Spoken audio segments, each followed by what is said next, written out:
సభాధ్యక్షులు మిత్రులు పాయల శంకర్ గారు తెలంగాణ రాష్ట్ర ప్రభుత్వం తరఫున 2023 డిసెంబర్ మాసంలో మీరందరూ మీ ఓటునే ఆయుధంగా మార్చి మీరండగా నిలబడి ఆశీర్వదిస్తే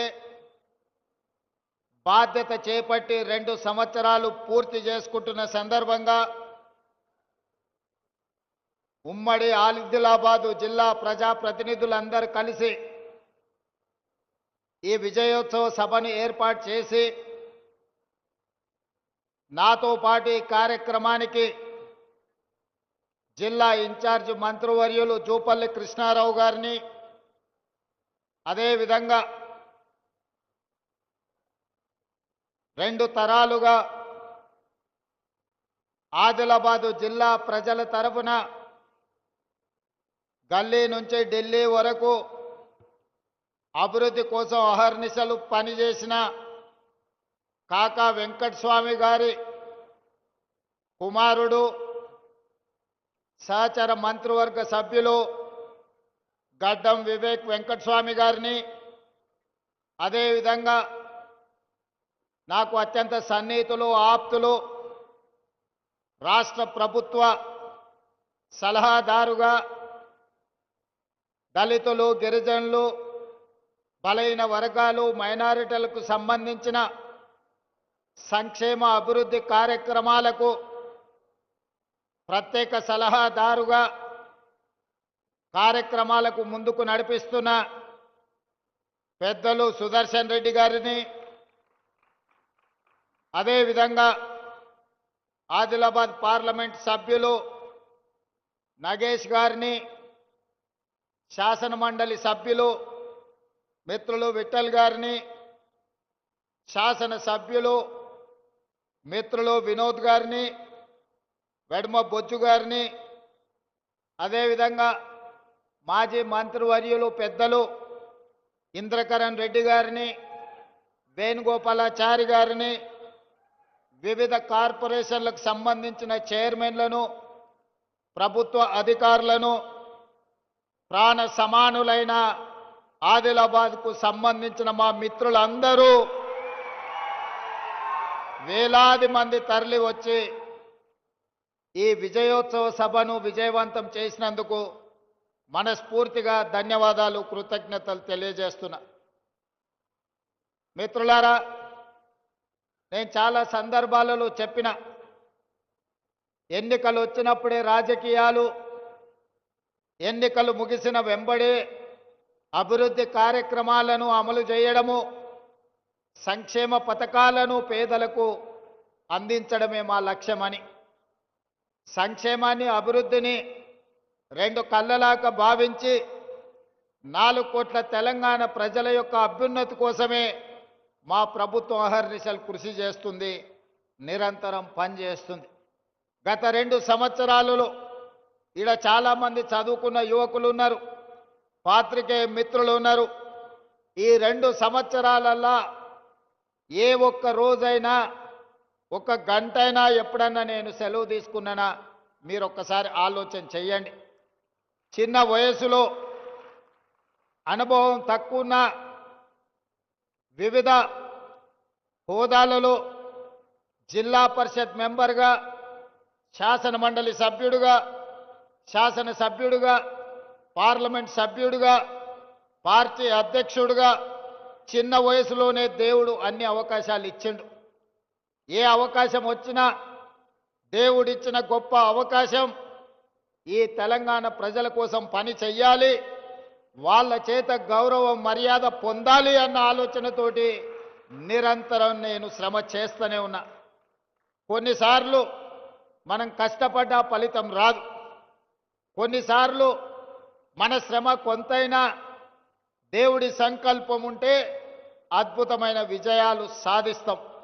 ఈ వేదిక మీద నాకంటే గొప్ప అనుభవం ఉన్నవాళ్ళు పరిపాలన తెలిసిన వాళ్ళు, వయసులో పెద్దవాళ్ళు ఉన్నా చిన్న వయసులోనే నాకు ఈ అవకాశం వచ్చింది అనంటే దేవుడి సంకల్పము, తెలంగాణ ప్రజల ఆశీర్వాదము 100% ఉండబట్టే ఈనాడు ఏ ఒడిదుడుకులు లేకుండా, ఎలాంటి ఆటంకాలు లేకుండా తెలంగాణ రాష్ట్రానికి 2 సంవత్సరాలు ముఖ్యమంత్రిగా పని పూర్తి చేసుకొని ఈనాడు మీ ముందుకు వచ్చి నిలబడి అత్యంత వెనుకబడిన ఆదిలాబాదు జిల్లా అభివృద్ధి కోసం ఈరోజు అభివృద్ధి పథకాలను ప్రారంభించుకోవడమే కాకుండా సంక్షేమ పథకాలను అమలు చేసుకోవాలని ఈనాడు ఈ సభ ఏర్పాటు చేసుకున్నాం.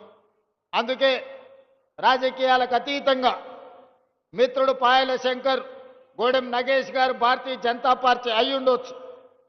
వాళ్ళను తెలంగాణ ప్రజలు మమ్మల్ని అందరినీ ఏ విధంగా ఎన్నుకున్నారో వాళ్ళను కూడా ప్రజలు ఓటేసి గెలిపించిండ్రు. వాళ్ళందరిని కలుపుకొని అభివృద్ధి పదం వైపు నడపాలన్న ఆలోచనతోటి ఈనాడు వేదిక మీద వాళ్ళందరితో కూడా మాట్లాడించి వాళ్ళు ఈ ప్రాంత సమస్యల్ని ఏవైతే నా దృష్టికి తెస్తారో వాటిని పరిష్కరించాలన్న ఆలోచనతోటి ఈనాడు మన ప్రభుత్వం పనిచేస్తుంది. నేను నిన్న ఢిల్లీకి వెళ్ళిన, ప్రధానమంత్రిని కలిసిన, కేంద్ర మంత్రులను కలిసిన, మన తల్లి సోనియమ్మ ఆశీర్వాదం తీసుకొని ఇవాళ తెలంగాణ రాష్ట్రంలో సగర్వంగా నిలబడి నాది తెలంగాణ రాష్ట్రం అని గొప్పగా చెప్పుకుంటున్నామంటే ఆ తల్లి సోనియమ్మ ఆశీర్వదించి 60 సంవత్సరాల ఆకాంక్ష అయిన తెలంగాణ రాష్ట్రాన్ని సోనియమ్మ వల్ల మన కళ సాకారమైంది. మరి ఇంత పెద్ద కార్యక్రమం పెట్టుకొని తెలంగాణ రైజింగ్ గ్లోబల్ సమ్మిట్ పెట్టుకొని ప్రపంచ దేశాలకు సంబంధించిన 100 దేశాల ప్రతినిధులకు ఈరోజు తెలంగాణ రాష్ట్రం ఆతిథ్యం ఇస్తున్నప్పుడు, ఇంత గొప్ప లక్ష్యాన్ని కార్యక్రమం పెట్టుకున్నప్పుడు ఆ తల్లి ఆశీర్వాదం తీసుకోవాలి కదా. కన్న తల్లితో సమానమైన సోనియమ్మ ఆశీర్వాదం తీసుకొని ఈనాడు ఉక్కు సంకల్పంతో ఏ ఆకాంక్షల కోసం, ఏ అభివృద్ధి కోసం, ఏ సంక్షేమం కోసం సోనియా గాంధీ గారు తెలంగాణ రాష్ట్రం ఇచ్చిండ్రో ఆ తెలంగాణ రాష్ట్రాన్ని అభివృద్ధి పదం వైపు నడపడానికి, ఆ లక్ష్యం వైపు సాగడానికి సోనియమ్మ ఆశీర్వాదం తీసుకొని మల్లికార్జున్ ఖర్గే గారు, రాహుల్ గాంధీ గారు, ప్రియాంక గాంధీ గారిని కలిసి మా రాష్ట్రానికి రండి అని, అదేవిధంగా పీయూష్ గోయల్, నిర్మలా సీతారామన్ గారి నుంచి మొదలు పెడితే పెద్దలు నరేంద్ర మోడీ ప్రధానమంత్రి వరకు అందరినీ కలిసి ఆహ్వానించడం. ఇవాళ తెలంగాణ రాష్ట్రంలో 4 కోట్ల తెలంగాణ ప్రజలు పండుగ జరుపుకుంటున్నారు. సంక్షేమం, అభివృద్ధిని ముందుకు తీసుకెళ్లాలనుకుంటున్నారు. మరి అవి తీసుకెళ్లాలనుకున్నప్పుడు రాష్ట్ర కేంద్ర ప్రభుత్వాలు సహకరించుకోవాలి కదా, సమన్వయం చేసుకోవాలి కదా. మనకు అవసరమైన మన ప్రణాళికలను ప్రధానమంత్రి గారి దృష్టికి తీసుకువెళ్ళాలి కదా. ఆదిలాబాద్ ఎయిర్పోర్ట్ కూడా కట్టాలి అని పాయల శంకర్ నా దృష్టికి తీసుకొస్తే నిజమే కదా, అత్యంత వెనుకబడిన ఆదిలాబాద్కు ఎయిర్పోర్ట్ ఇస్తే ఇక్కడికి పరిశ్రమలు వస్తాయి. తెలంగాణ రాష్ట్రానికే కాదు, పక్కనున్న మహారాష్ట్రకు సంబంధించిన వాళ్ళు కూడా ఇక్కడ టైగర్ రిజర్వ్ ఫారెస్ట్లు ఉన్నాయి. అభయారణ్యంలో పులులను చూడడానికి దేశం నలుమూలల నుంచి వేలాది మంది ఈ ప్రాంతానికి వస్తున్నారు. వాళ్ళు రావాలంటే కష్టమవుతున్నది. మనకి ఎయిర్పోర్ట్ ఉండాలి అని ఆలోచన చేసినాం. ఈరోజు మేము భూమి ఇస్తే రక్షణ శాఖకు సంబంధించిన రాజ్నాథ్ సింగ్ గారు సహకరిస్తామన్నారు. ఏవియేషన్ మినిస్టర్ రామ్మోహన్ నాయుడు గారు అనుమతులు ఇస్తామన్నారు. ప్రధానమంత్రి నరేంద్ర మోడీ గారు నిధులు ఇస్తామన్నారు. నేను కాంగ్రెస్ అయి ఉండొచ్చు, మా ప్రభుత్వం అయి ఉండొచ్చు, కానీ అభివృద్ధిలో కేంద్ర ప్రభుత్వం యొక్క సహకారం తీసుకొని ఆదిలాబాద్కు ఎయిర్పోర్టు తేవాలి అని నిన్న ఢిల్లీకి వెళ్ళి మోడీ గారితో మాట్లాడి ఈనాడు ఆదిలాబాద్లో ఈరోజు నేను ప్రకటిస్తున్నా, సంవత్సరం తిరిగే లోపల ఆదిలాబాద్లో ఎయిర్పోర్టు పనులను ప్రారంభించి ఎర్ర బస్సు రావడమే కష్టం అనుకున్న ఆదిలాబాద్లో ఎయిర్ బస్సును దించి ఇక్కడ అభివృద్ధికి పునాదులు వేసి ఇక్కడ పరిశ్రమలను తీసుకొచ్చే బాధ్యత మన ప్రభుత్వం తీసుకుంటుంది. ఇందిరమ్మ రాజ్యంలో ప్రజాపాలన చేస్తుంది అని నేను ఈ సందర్భంగా మీ అందరికీ తెలియజేస్తున్నా. మిత్రులారా, నేను పిసిసి అధ్యక్షుడిగా బాధ్యత తీసుకున్న తర్వాత 4-5 రోజుల్లోనే మొట్టమొదటి పర్యటనకు వచ్చింది ఆదిలాబాదు జిల్లా నిర్మల్ నియోజకవర్గానికి వచ్చిన నేను మొదటి కార్యక్రమాన్ని ఆదిలాబాద్ నుంచే ప్రారంభించిన. మొదటి బహిరంగ సభ దళిత గిరిజన దండోర కార్యక్రమాన్ని ఇంద్రవల్లిలో పెట్టి మిత్రులు ప్రేమ్ సాగర్ రావు గారు బాధ్యత తీసుకొని ఆనాడు పెద్ద ఎత్తున దళిత గిరిజన దండోర దళితుల కోసం, గిరిజనుల కోసం, ఆదివాసీల హక్కుల కోసం పోరాటానికి పౌరుషానికి మారు పేరైన కొమరం భీముడి స్ఫూర్తితో రామ్జీ గోండును ఆదర్శంగా తీసుకొని ఈ ఆదిలాబాదు గడ్డ మీద నుంచే ఆనాటి ప్రభుత్వం మీద పోరాటాన్ని ప్రకటించినాం. ఆ ఇంద్రవెల్లి స్ఫూర్తిగా 40 సంవత్సరాల పైగా ఆనాడు హక్కుల కోసం ఇంద్రవెల్లి ఆదివాసీలు పోరాటం చేసి ఎంతో మంది నేల కొరిగినరు. వాళ్ళందరినీ వాళ్ళ కుటుంబాలను గుర్తిస్తాం, ఆదుకుంటామని చెప్పి అదే విధంగా ఇంద్రవెల్లి అమరవీరుల స్తూపాన్ని పర్యాటక కేంద్రంగా ప్రకటిస్తామని ఆనాడు ప్రకటించడం జరిగింది. ప్రభుత్వం వచ్చిన తర్వాత మొదటి సంతకం ఇంద్రవెల్లి అమరుల స్తూపాన్ని పర్యాటక కేంద్రంగా ప్రకటించడమే కాకుండా ఆ కుటుంబాలకు ఇందిరమ్మ ఇండ్లు కట్టుకోవడానికి నష్ట పరిహారం ఇవ్వడానికి ఆనాటి అమరులను మన ప్రభుత్వం ఆదుకున్నది. అదే కాకుండా ఆనాడు ప్రేమ్ సాగర్ రావు గారు అన్నారు, మీ పాలమూరు జిల్లాను ఎట్లయితే అభివృద్ధి చేసుకుంటావో మా ఆదిలాబాదును కూడా మీరు దత్తత తీసుకోవాలి, ఆదిలాబాదును అభివృద్ధి చేయాలని మిత్రులు ఆనాడు చెప్పడం జరిగింది. నేను ఈరోజు ఈ వేదిక మీద నుంచి స్పష్టంగా ఆదిలాబాదు బిడ్డలకే కాదు 4 కోట్ల తెలంగాణ ప్రజలకు నేను చెప్పదలుచుకున్నా, 100% అత్యంత వెనుకబడిన ఆదిలాబాదు జిల్లాను అభివృద్ధి చేసే బాధ్యత రాష్ట్ర ముఖ్యమంత్రిగా నేను తీసుకుంటా.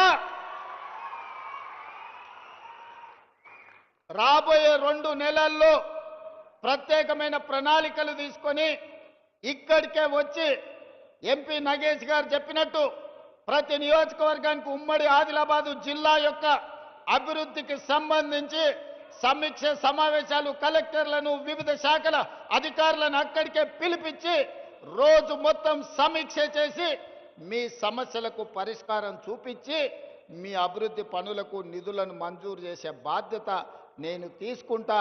మళ్ళీ తొందరలోనే ఆదిలాబాద్కు వచ్చి అభివృద్ధి మీద సమీక్ష చేస్తా. అదేవిధంగా సాగునీరు ఆనాడు ప్రాణహిత చేవెళ్ల ప్రాజెక్టు 2007-8లో డాక్టర్ వైఎస్ రాజశేఖర రెడ్డి గారు తుమ్మిడేటి నుంచి మొదలుపెట్టి చేవెళ్ల వరకు 16 లక్షల ఎకరాలు 38,500 కోట్ల రూపాయలతోని పనులను ప్రారంభించాడు. దానికి కాక వెంకటస్వామి గారు డాక్టర్ బాబాసాహెబ్ అంబేద్కర్ గారి పేరు పెట్టాలి, ఆదిలాబాద్కు నీళ్లు ఇవ్వాలని ఆనాడు కాక వెంకటస్వామి గారు ప్రయత్నం చేస్తే వైఎస్ రాజశేఖర రెడ్డి గారు డాక్టర్ బాబాసాహెబ్ అంబేద్కర్ ప్రాణహిత చేవెళ్ల ప్రాజెక్టును పనులు ప్రారంభించడమే కాకుండా ఆదిలాబాద్కు నీళ్లు ఇవ్వాలి అని వందలాది కోట్ల రూపాయలు ఖర్చు పెట్టి ప్రాంతంలో పనులు చేసిండ్రు. ఇవాళ ఈ వేదిక మీద నుంచి స్పష్టంగా మీ అందరికీ మాట ఇవ్వదలుచుకున్న మిత్రులు నగేష్ గారికి, శంకర్ గారికి కూడా విజ్ఞప్తి చేస్తున్నా. ఆనాడు ఉమ్మడి రాష్ట్రంలో 148 మీటర్ల ఎత్తుకు అనుమతి ఇచ్చిండ్రు. కానీ ఆనాటి ప్రభుత్వం 152 మీటర్ల ఎత్తుకు అనుమతిస్తే ఆదిలాబాద్లో పెద్ద ఎత్తున సాగునీరు అందించవచ్చని ప్రణాళికలు ఉన్నాయి. దానికి కొంత మహారాష్ట్ర ప్రభుత్వం అభ్యంతరం పెట్టింది. ఆ తర్వాతి కాలంలో 150 మీటర్లకు అనుమతి ఇవ్వడానికి సూత్రప్రాయంగా మహారాష్ట్ర ప్రభుత్వం ఒప్పుకున్నది. అందుకే ఈరోజు 150 మీటర్ల ఎత్తున ప్రాణహిత చేవెళ్ల తుమ్మిడిఏటి దగ్గర ప్రాజెక్టు కట్టాలి అని మా సాగునీటి పారుదల శాఖ మంత్రి ఉత్తమ్ కుమార్ రెడ్డి గారికి ఆదేశాలు ఇవ్వడం జరిగింది. ప్రాజెక్టును అంచనా వేయడానికి నిన్న మొన్ననే టెండర్లు పిలిచినాం. దీనికి సంబంధించి తొందరలోనే ఆదిలాబాదు జిల్లా వ్యవసాయ భూములకు మీ గోదావరి జలాలను తరలించి ప్రతి ఎకరాకు నీళ్లు ఇవ్వాలి అన్న లక్ష్యంతో తుమ్మిడిఏటి దగ్గర ప్రాణహిత చేవెళ్ల ప్రాజెక్టును మళ్ళీ కడతాం. పనుల ప్రారంభోత్సవానికి తిరిగి నేను వస్తా అని తెలియజేస్తున్నా. ఆనాటి నిర్లక్ష్యాన్ని సరిదిద్ది ఈనాటి ఆదిలాబాదుకు సాగునీరును అందించి ఈ ప్రాంత రైతాంగాన్ని ఆదుకునే బాధ్యత ప్రజా పాలన ఇందిరమ్మ రాజ్యం తీసుకుంటది. దానికి మా ఎంపీ గారు ఎమ్మెల్యే గారి సహకారం, పక్కనున్న మహారాష్ట్రలో బీజేపీ ప్రభుత్వం ఉంది. మా మిత్రులకు పెద్ద ఎత్తున ఢిల్లీలో పరపతి ఉంది. వాళ్ళ పరపతి కొంత వాడితే మన ప్రాజెక్టులకు అనుమతి వస్తుంది.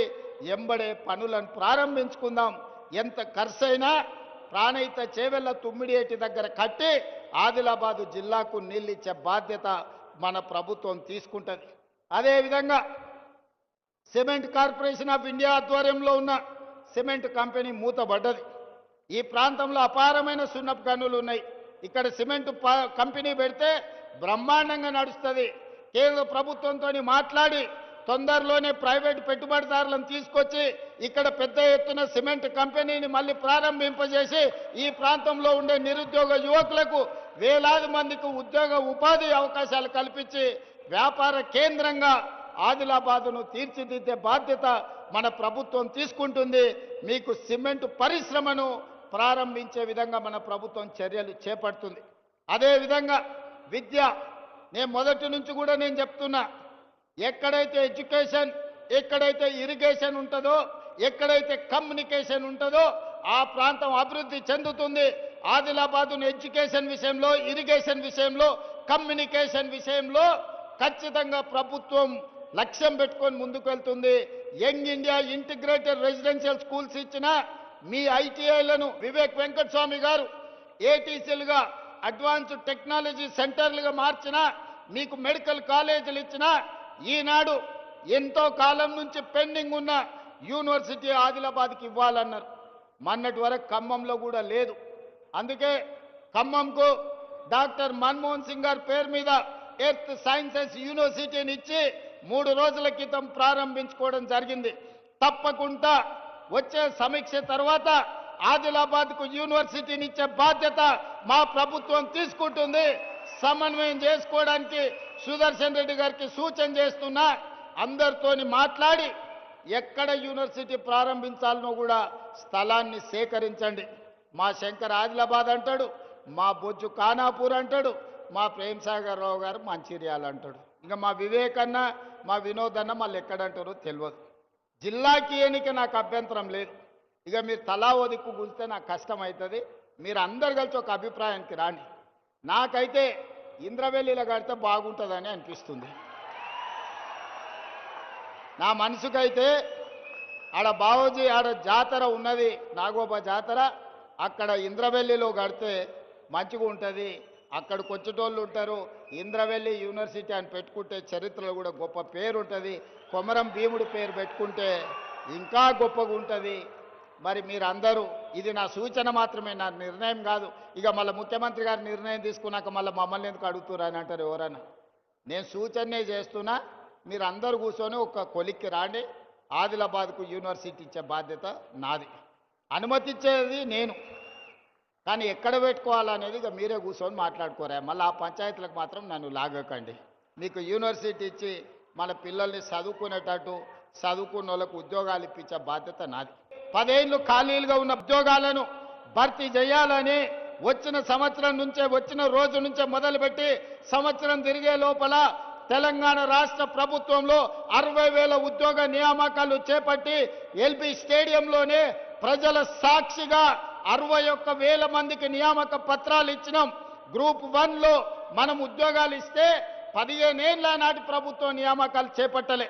నేను ప్రక్షాళన చేసి తెలంగాణ పబ్లిక్ సర్వీస్ కమిషన్ పెద్ద ఎత్తున పారదర్శకంగా పరీక్షలు నిర్వహించి 563 మంది గ్రూప్ 1 అధికారులను ఆనాడు సెలెక్ట్ చేస్తే కోట్ల రూపాయలు ఇచ్చి కొనుక్కున్నారని పేదోళ్ళ పిల్లల్ని, వాళ్ళ చదువులను వాళ్ళని అవమానించారు.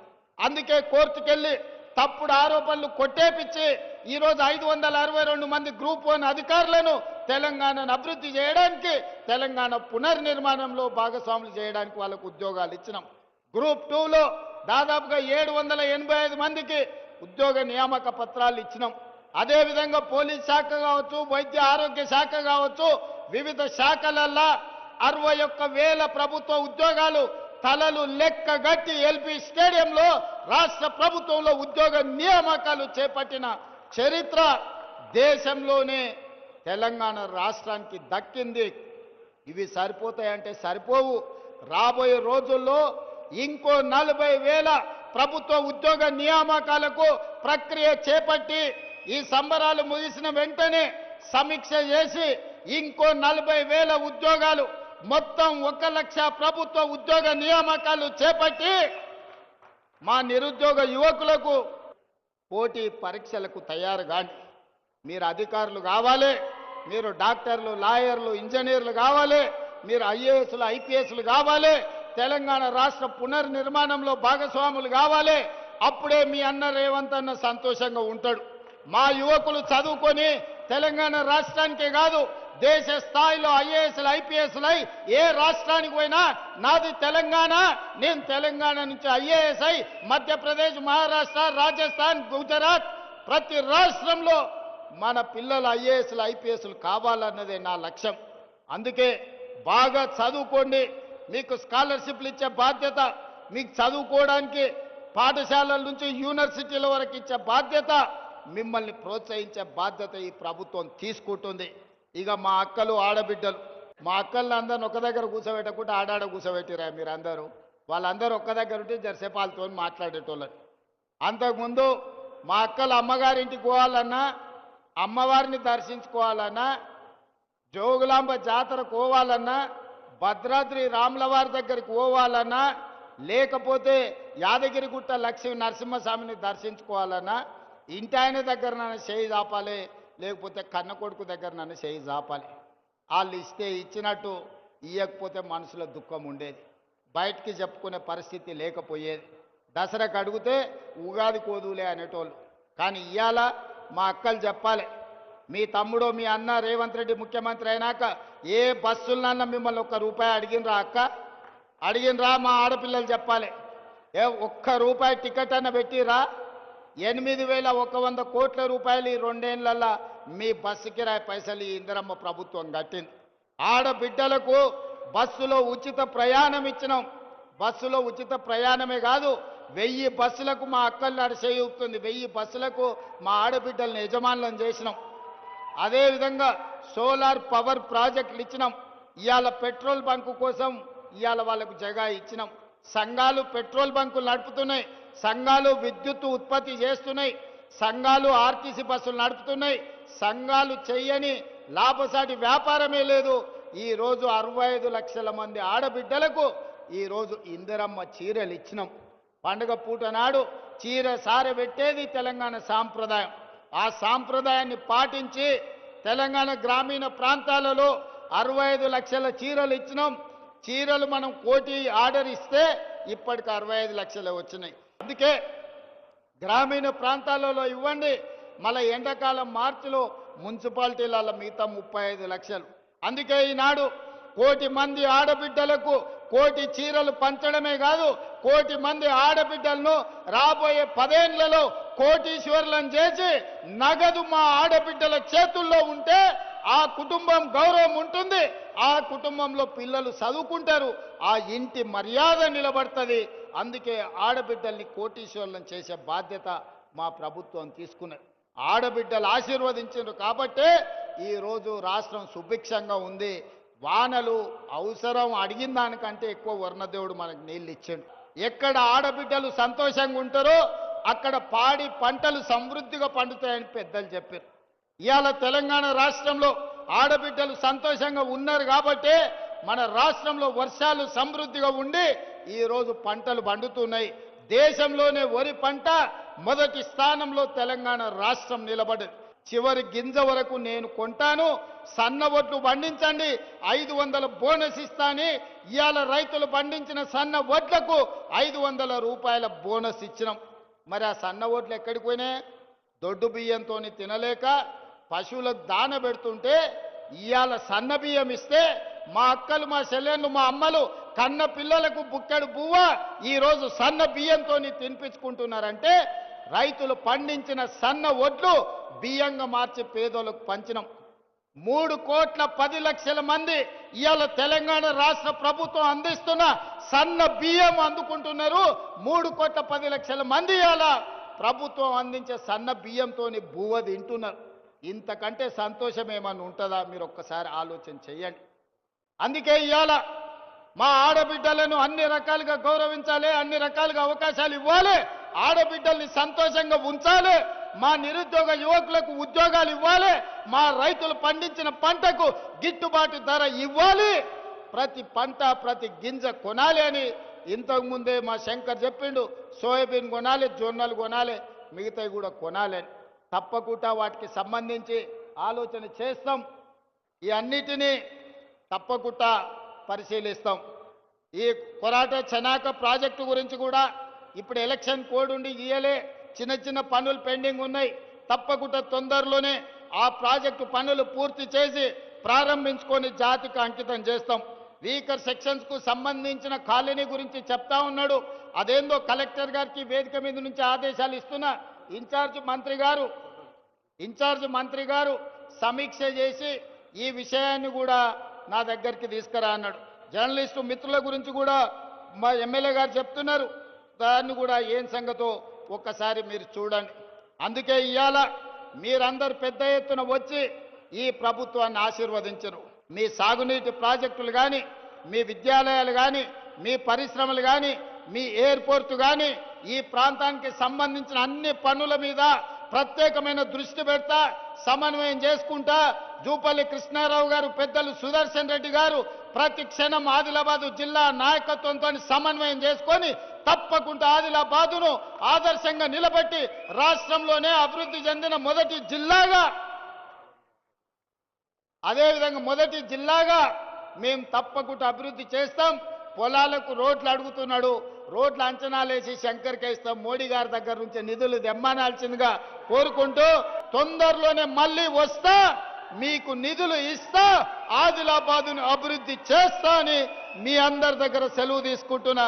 ధన్యవాదాలు మిత్రులారా.